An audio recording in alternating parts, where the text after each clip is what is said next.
our second reading, gospel reading, comes from Luke chapter 2, verses 41 to 52. Every year, Jesus' parents went to Jerusalem for the festival of the Passover. When he was 12 years old, they went up to the festival according to custom.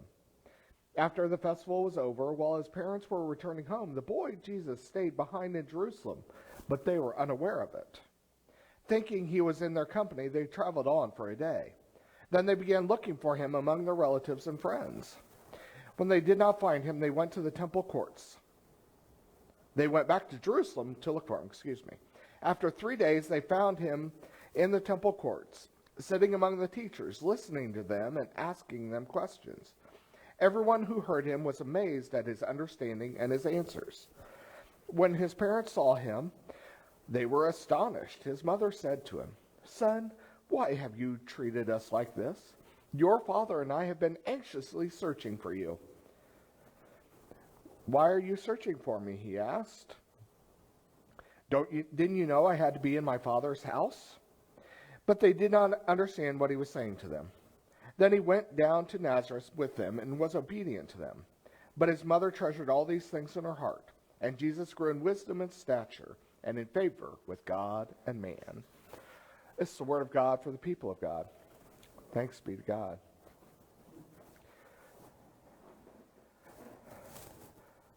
Have you ever had that feeling? That panicky feeling when you know your kid's with you, and then they aren't. That stress, that fear, that sinking of your entire body just sinks. And it's kind of a toss-up, usually, isn't it? A toss-up on how your kid even acts when you find them.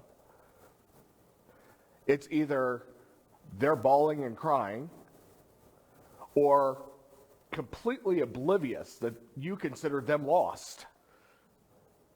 I've seen it both ways. And it's something we can identify as parents, can't we?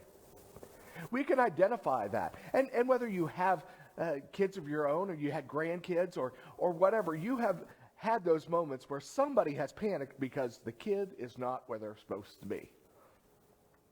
So Jesus' parents had this moment. Now, if you don't understand, maybe you're thinking, well, his parents are kind of lax and watching out for him, right?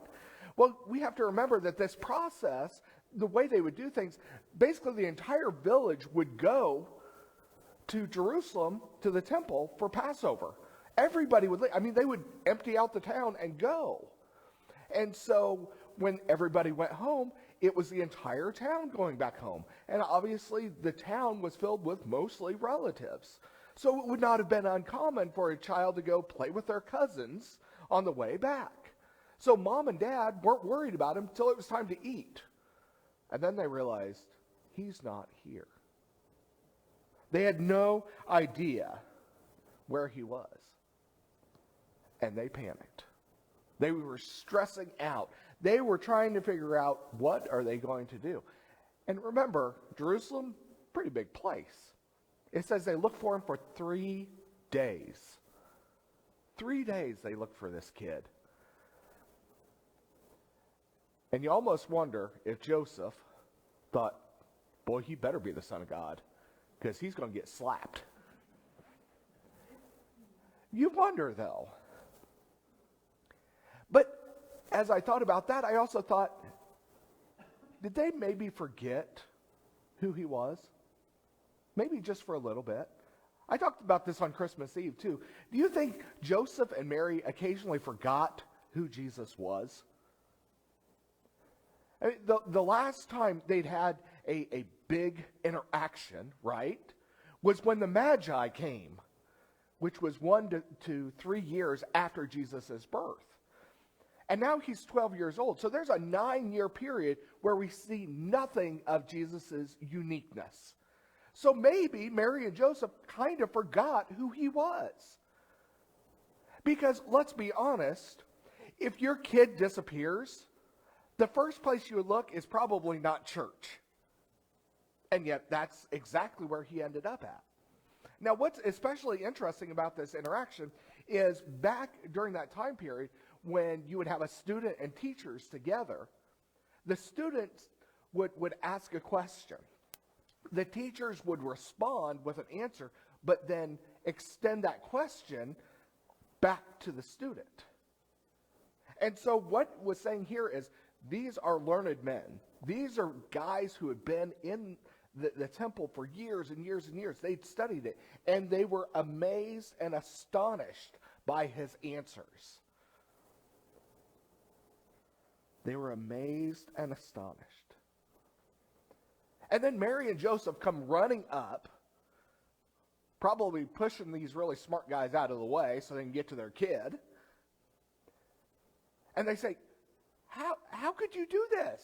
How could you have taken off? We have been looking for you for 3 days. And Jesus basically says, I wasn't lost. I knew right where I was at. Reminds me of the story I heard about in Sweden. Not that it really makes much of a difference, but there was a tourist group coming through Sweden, and they had stopped at this tourist attraction. And as they were kind of gathering together, there was a report gone out that one of them was missing. So they started a search party, and were looking all over, and like all day, all night, they were searching for this woman. Well, what had happened was this woman had actually changed her clothes and didn't recognize the description of herself. She had joined the search party to look for herself. She didn't realize she was lost. She knew right where she was.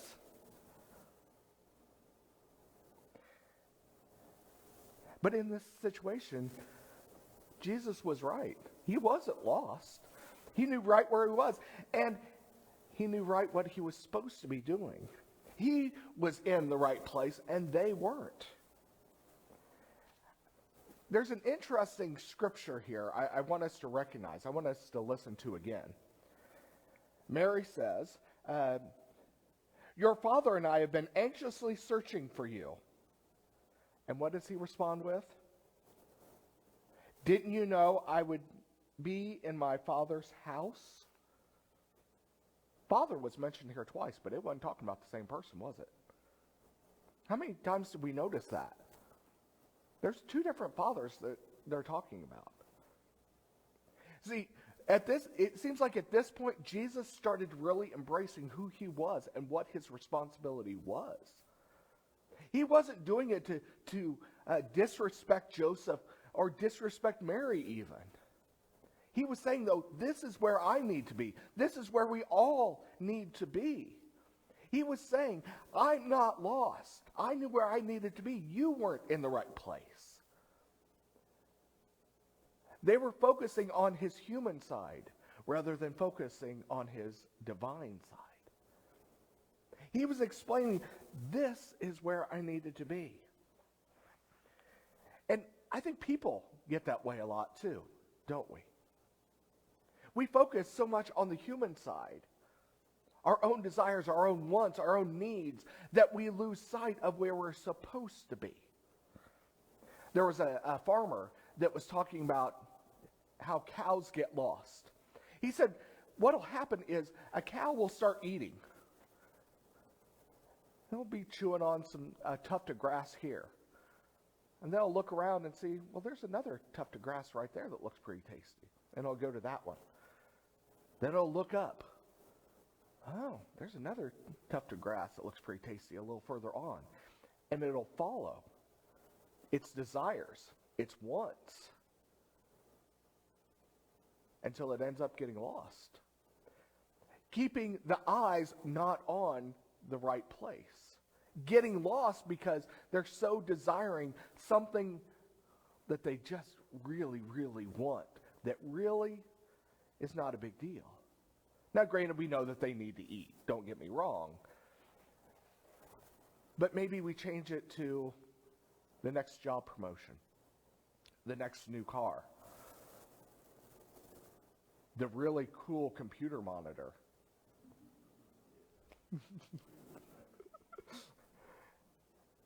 We all have those desires. And we get further and further away from the truth that we need to have, that we need to be really connected with. We look for the desirable, the easy, the things that are so much easier to attain. And we get lost. We lose focus. That's what Jesus was saying to Mary and Joseph. I need to be about my Father's work. This is my focus. This is why I came here. Remember, I came here for a purpose. It wasn't just to be your son. It was to be more than that. And they were losing sight of that. Again, I don't think it was necessarily intentional. I think they'd just gotten so used to Jesus just being Jesus, their son, that they forgot why he was there. And we do that too, especially when it comes to the holiday season. We celebrate Christmas and we talk about Jesus is the reason for the season, and we do all these things, and then comes maybe you wait until January, but we lose sight then. We lose focus. We look for the pretty rather than what we really need. There was two guys walking in the mall, and they were both kind of glancing around, and neither one was paying attention where they were walking, and ran into each other. And one says to the other one, I am so sorry. I've been looking for my wife. I can't find her. I'm not paying attention to where I'm walking. And the other guy says, I totally understand. I'm doing the same thing. I can't find my wife either. And the first guy says, well, I'll tell you what. How about this? You tell me what your wife looks like. I'll help you find her. And so the second guy says, well, she's 27, redhead, yoga instructor, absolutely beautiful. She's in a form-fitting dress. And he says, so what does your wife look like? He said, who cares? Let's look for yours. We get that, though, don't we? We want the pretty. But it's not necessarily the outward that we need. Somebody can be beautiful on the outside, but if they've lost Christ, or if they've never had him in the first place, the outside doesn't really matter. The pretty doesn't matter. If you've had a chance to be on Facebook this last month, I've been sharing something called Junkyard Devotions, which are really, really neat because it talks about kind of the rougher side of things. You know, we have these idyllic ideas of what the manger scene looks like, don't we? If anybody has ever been around farm animals, they ain't pretty. There's all sorts of weird sounds coming out of them. There's fluids and other things coming out of them. It's not a pretty picture. It's not pretty, but it's needed. It's vital. It's important that we get Christ, though.